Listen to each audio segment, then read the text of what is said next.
Chapter 11 के ना exercise के शॉर्ट क्वेश्चंस ज़्यादा इंपॉर्टेंट है, जो यहाँ पे मेंशन किए हुए हैं स्मार्ट सिलेबस के अकॉर्डिंग, और जिनकी स्टेटमेंट भी छोटी है। ख़ास तौर पे ये डिफरेंस इनमें से एक लाजमी आ जाएगा। और alkenes do not undergo addition reaction, ये भी इम्पॉर्टेंट है। एक्सरसाइज वाले शॉर्ट स्टेटमेंट वाले जो शॉर्ट क्वेश्चंस हैं इंपॉर्टेंट है। ये स्ट्रक्चर्स भी आ सकते हैं। और इसके बाद चैप्टर्स का जिन बच्चों ने पूछा है कि इस चैप्टर में से कौन कौन से शॉर्ट क्वेश्चन करें, तो वो आपके पास पॉलीमराइजेशन की डिफ़ाइन और जस्ट एक इक्वेशन। उसके बाद रिपीटिंग यूनिट की डिफ़ाइन आप कर सकते हैं। नेक्स्ट यहाँ पे ये सारी डिफ़ाइंस हैं, ठीक है। हाइड्रेशन क्या है, हेलो हाइड्रेशन, एपॉक्सीडेशन। डिफ़ाइन के साथ साथ आप ये एग्ज़ाम्पल करेंगे, ठीक है। जैसे पहले टू लाइंस डिफ़ाइन है, उसके बाद इनके एग्ज़ाम्पल बताई हुई है। एपॉक्सीडेशन भी इम्पोर्टेंट है।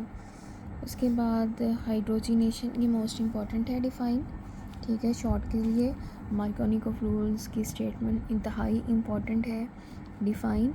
और इसके बाद ना ये आपसे पूछ भी सकते हैं कि आप उसकी एग्ज़ाम्पल बताएं ना, तो ये डिफ़ाइन ज़्यादा इम्पॉर्टेंट है। उसके बाद नेक्स्ट आपके पास है हाइड्रो हेलोजिनेशन, ये भी शॉर्ट के लिए डिफ़ाइन है। ये शॉर्ट डिफ़ाइन मेंशन करवाई हुई है सारी। हेलोजिनेशन की भी डिफ़ाइन है। मैकेनिज़्म अगर आप ना करें, जस्ट इसकी डिफ़ाइन करेंगे। शॉर्ट क्वेश्चन के लिए आप इस चैप्टर को करें। उसके बाद ये मैकेनिज़्म, ये शॉर्ट के लिए इम्पॉर्टेंट है। इलेक्ट्रोफिलिक एडिशन रिएक्शन है, उसका मैकेनिज़्म बताना है अल्कीन्स वगैरह के लिए। अल्कीन्स के लिए है ये, डबल बॉन्ड वालों के लिए। बाकी यहाँ पे इंडक्टिव इफेक्ट की डिफ़ाइन है। इस रिलेटेड जो शॉर्ट क्वेश्चंस हैं वो एक्सरसाइज में भी दिए हुए हैं, और इसके अलावा मैंने बुक पे भी मेंशन करवाए हुए थे कि आपने ये शॉर्ट क्वेश्चंस करने हैं। कार्बोकेटाइन की स्टेबिलिटी में टर्शियरी कार्बोकेटाइन सबसे ज़्यादा स्टेबल होते हैं, ये आपने याद रखना है। और इसके बाद यहाँ पे ना ये शॉर्ट क्वेश्चन है कि अल्कीन कैसे डिफ़र करता है अल्कीन से इसकी स्टेबिलिटी में, ये आपको की बुक से इसका आंसर मिल जाएगा। उसके बाद इलेक्ट्रोफाइल क्या होता है, न्यूक्लियोफाइल, ये एक्सरसाइज का भी शॉर्ट क्वेश्चन है। और उसके बाद ये पाई बॉन्ड की स्टेबिलिटी के बारे में बताया हुआ है, ये शॉर्ट क्वेश्चन भी है। नेक्स्ट आपके पास यहाँ पे इनमें कौन सी हाइब्रिडाइजेशन है, जो लाइन अंडरलाइन करवाई होंगी एमसीक्यू के लिए, वो देख लें आप। डिहाइड्रेशन ऑफ अल्कोहल जो है, वाटर के रिमूवल की बात की हुई है, ठीक है। ये आपके पास रिएक्शंस हैं। अब ये आ भी सकते हैं पेपर में। अगर इस चैप्टर में से सिर्फ 2 शॉर्ट क्वेश्चन आने हैं तो होपफुली एक्सरसाइज में से एक आ जाएगा, एक चैप्टर में से आएगा। ये जो फिज़िकल प्रॉपर्टीज़ हैं, ये आप ना टोटल 4 हैं, कोई से 2 कर लें शॉर्ट के लिए। फ़िज़िकल प्रॉपर्टीज़ करें। अब ये इक्वेशंस अगर आपसे याद हो जाएं तो अच्छी बात है, अदरवाइज़ फिर स्किप कर दें। ये कह सकते हैं एलिमिनेशन रिएक्शन, ये इम्पॉर्टेंट है शॉर्ट के लिए। लॉन्ग क्वेश्चन में इनका नोमेनक्लेचर आएगा, ठीक है। अगर आपने लॉन्ग नहीं करना तो ये स्ट्रक्चर्स जो हैं आ सकते हैं, आपने इनके नाम लिखने होंगे।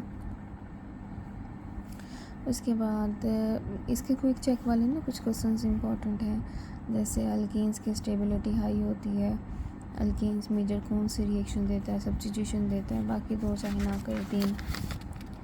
उसके बाद नेक्स्ट हेलोजिनेशन की डिफ़ाइन आप कर लें, डिफ़ाइन करें, बाकी तो बहुत लेंथी है।